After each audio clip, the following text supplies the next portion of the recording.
Hey everyone, welcome back to another exciting video. How's everyone doing? I hope you're all as pumped as I am for the upcoming Skarner rework. There's something about non-human champions that just clicks with me. Maybe that's why Volibear has become one of my favorites. But today we've got a real treat in store. A banger of a game that's all about quick decision-making and outmaneuvering opponents with high map mobility. Think Shen, Twisted Fate, Pantheon, Galio. You get the picture. Now here's the kicker. At the start of this match, I pulled off something I never thought I can possibly do with Volibear, and I can't wait to share it with you all. But no spoilers here. You'll just have to watch and see how it unfolds.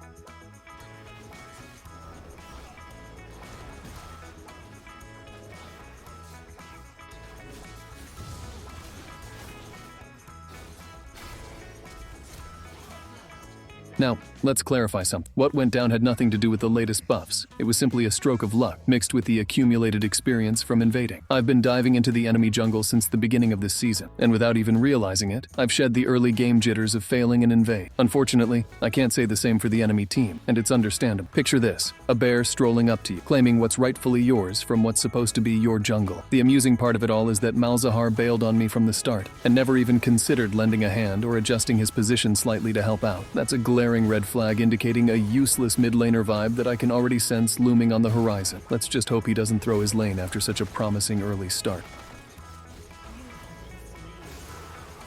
Well, we bit the dust, and it wasn't pretty, I must say. In the end, it was my blunder. Even though Galio was pushing aggressively, I should have held off until we knew where Talia was, and either focused on farming or ganking Set in the top lane. I also made the call not to assist the bot side. Our AD carry claims to be a Smurf, but let's see. Sir Smurf, if you can carry on your own, then maybe I'll think about grouping up in the mid game. These guys are part of the problem in this match. I reckon smurfing should be considered a form of bullying in the upcoming patches. Moreover, they're pushing way too far into enemy territory. Instead of lending a hand with the Drake, they're pushing for a dive. Well, I just bit the bullet, and taking multiple deaths this early in the game would be a huge blow to my morale.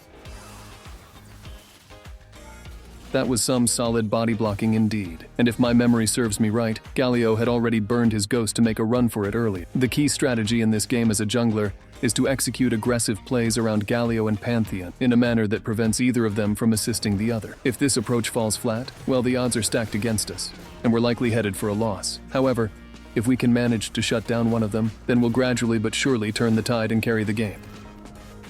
Would you look at that? Galio burned his ghost again? Good thing I rushed swiftness boots, as I had a hunch from past experiences that this game would revolve around swift maneuvers and aggressive plays. But let's be real, no matter how meticulously you plan, someone, or even yourself, will find a way to mess it up. Otherwise, we'd all be sitting comfortably in Challenger ELO by now. In this particular moment, I got a tad too confident and ended up paying the price with my life. But the death of now is the glory of tomorrow. I firmly believe that no matter how many times I gank topside, it's always more rewarding than focusing on bot side. Even if we fail, the repercussions are minimal, except against certain matchups like Darius or Tryndamere, who only need one kill to snowball the game. As a jungler, you need to be adept at roleplay. I anticipated that Galio would try to shut me down, but you can't outwit the trickster. This play was an open invitation to bait him into using his ultimate. Just like that. If our bot side is even, they'll remain even. If they're ahead, no one can stop them. And if they're losing, this is how you can carry from behind.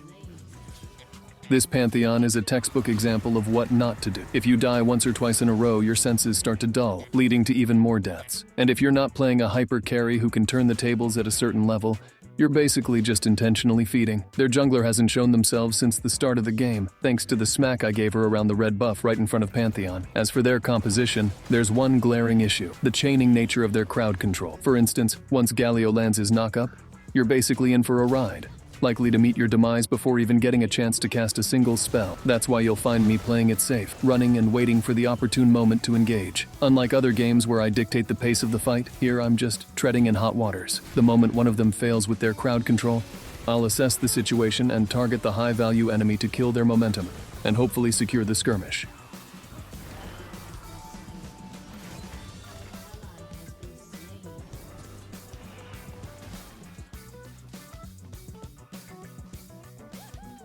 I need to put a lid on these overconfident calls. I know I'm toast if even one spell lands, but there's this inner voice urging me that if I don't take risks, I'll just stay stagnant. That's why I find myself making these risky, high-reward plays, going against my usual cautious nature where I only go for sure kills. Moreover, I need to keep tabs on everyone's summoner spells. If the enemy doesn't have them, They're sitting ducks. Another blunder I didn't realize until editing this video is that the blind prophet of the void is out of commission. Yet here we are, trying to force a play. Talk about a Mr. Dumb and Dumber moment. Well, at least this serves as a valuable lesson to always be aware of our actions and to respect the enemy's damage when we're low. Now, this game happened right after the nerfs, and I'll be honest with you guys, I didn't even notice the difference. I guess the buffs did something totally unexpected, bringing Volibear into the spotlight and allowing players to test him to the fullest, with available items to find the optimal build. As of today, 2 days after the nerfs went live, it feels like the Volibear AD Bruiser build is much better than the ability power-based build. I can see why. The nature of the champion lends itself to isolated plays with focused damage on a single target, and attack damage synergizes very well with abilities like Rolling Thunder and Bite. The ability power version still has its place, especially on top lane Volibear, or in the late stages of the game when you haven't picked up an offensive item yet. The real surprise here is the rush for Cosmic Drive. I've never had as much fun with Volibear as I did with that item. Speed on top of speed on top of speed. It feels like you're flying over the map, and I don't think Riot will nerf that item anytime soon because even champions like Lilia are building it, and many pro players use her. So, to sum it up, we're going to enjoy Volibear for a long time, and his playstyle will only improve from here on out. The only issue I'll be trying to tackle now is what to do if the enemy picks Volibear. My go-to solution these days is Trundle or Yorick, and I might need another video to demonstrate how these champions effectively shut down Volibear and render him useless.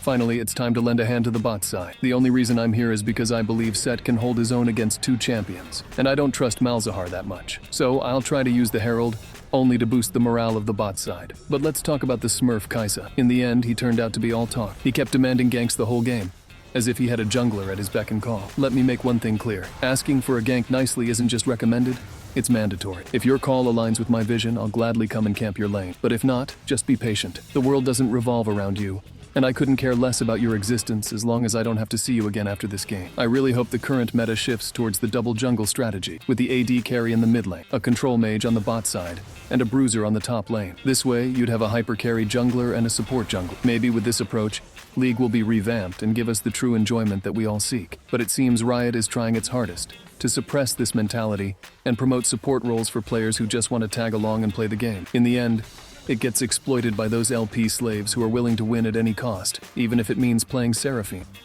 Kai'Sa was standing in the jungle. Seems like she was typing something total insignificance. Regarding our build, I found it statistically that going for Sundered Sky into a defensive item and Gauntlet holds the best win rate per time duration. It means that even if the game progresses, your win rate will not drop off. This is a good build if you want to practice a champion. In other words, if you are really good on a certain champion and you go for a build with this nature, you will most likely enjoy the game at any stage. These stats are based on patch 14.6, and I saw that I might share them with you and hopefully make your 3 games per day after work, if you are like me, more easygoing, and not supercharged with existential question whether you go AP or AD on Volibear.